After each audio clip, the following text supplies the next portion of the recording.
बड़ा कॉमन सा क्वेश्चन है आज फिर। जो लोग अफ़ीम का नशा करते हैं, अक्सर छोड़ने की कोशिश करते हैं, छोड़ ही नहीं पाते। कई लोग इसको जो है 2 माह के लिए छोड़ देते हैं, 3 माह के लिए छोड़ देते हैं, फिर कर लेते हैं। कई लोग 10 दिन के लिए छोड़ते हैं, 20 दिन के लिए छोड़ते हैं, महीना, 2 महीने, 3 महीने मैक्सिमम फिर कर लेते हैं। अफ़ीम का नशा छोड़-छोड़ के करते हैं, बार-बार करते हैं। कई बार क्वेश्चन आते हैं, सर फँस गए, जान छुड़वाना चाहते हैं, निकलना चाहते हैं, समझ नहीं आ रही, क्या करें? मजबूर हूँ, रोज़ थोड़ी-सी ले लेता हूँ, अंदर ही अंदर रोता भी हूँ, परेशान भी होता हूँ और कोई हल नहीं है मेरे पास। ना डॉक्टर की अद्वियात काम करती हैं, ना जो है मेरी जान छूटती है इससे। इसको छोड़ने के बाद बड़ा एहसास होता है कि वाक़ई ज़िंदगी तो अच्छी है, लेकिन खुशी नहीं रहती चेहरे पे। आँखों में आँसू रहते हैं, जिस्म में दर्दें होती हैं, अजीब-सी कैफ़ियत होती है, दिल कर रहा होता है हर शख़्स के साथ लड़ पड़ूँ, झगड़ पड़ूँ, काम करने को दिल नहीं करता और अगर कोई जो है परेशानी आ जाए तो सर पे सवार हो जाती है। चीखता हूँ, चिल्लाता हूँ, रो नहीं सकता, रोता भी हूँ, तो कोई हल नहीं है। बस जान जो है शिकंजे में फँस गई है, क्या करूँ? परेशान हूँ। ना कोई दवाई काम आती है और ना कोई दुआ काम आती है कि जिस काम में मैं पड़ा हुआ हूँ, तो अगर कुछ काम आता है तो वो सिर्फ़ और सिर्फ़ अफ़ीम काम आती है और कुछ काम नहीं आता। बहुत सारे लोग अफ़ीम के आदी हैं, बहुत सारे लोग, छोड़ते नहीं हैं। छोड़ते हैं तो विथड्रॉल सिम्पटम्स बड़ी खतरनाक आती हैं। हर शख्स की जो बॉडी है ना उसके ऊपर अलग से इसकी विथड्रॉल सिम्पटम्स आती हैं।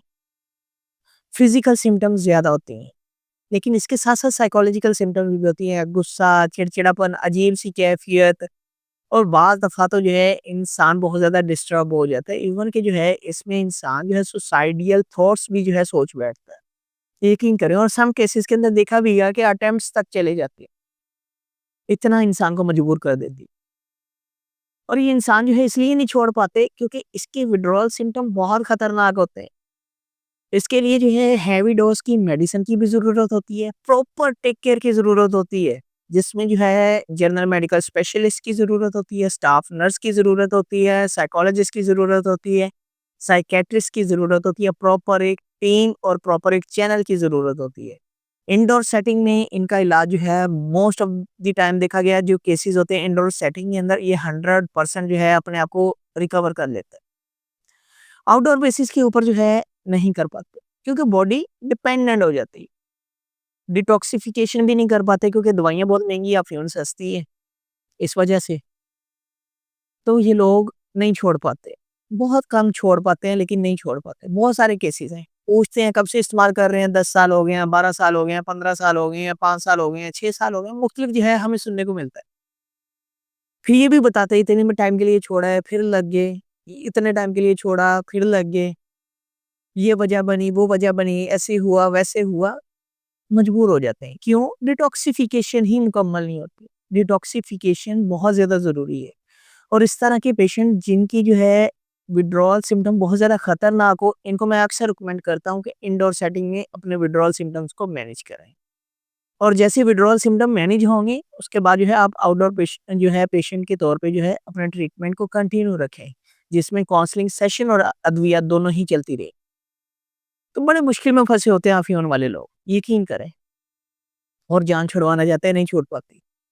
क्यों? बार-बार मैं यही कहूँगा, दवाई महँगी है, अफ़ीम सस्ती है, अफ़ीम इस्तेमाल कर लेते हैं और दवाई इस्तेमाल करने के बाद दफ़ा लोगों के पास पैसे भी नहीं होते। दवाई जो है महँगी लगती है उनको, लाइफ़स्टाइल उनको जो है महँगा लगता है कि जो चेंज करते हैं। अफ़ीम सस्ती लगती है, वक़्त गुज़र जाता है, मुख्तलिफ मामलात हो जाते हैं, बहुत सारी और भी चीज़ें होती हैं जो मैनेज हो जाती हैं। तो अफ़ीम वाले जो है इनकी जो जान है ना शिकंजे में फँसी होती है, छोड़ना भी चाहते हैं, छोड़ नहीं पाते।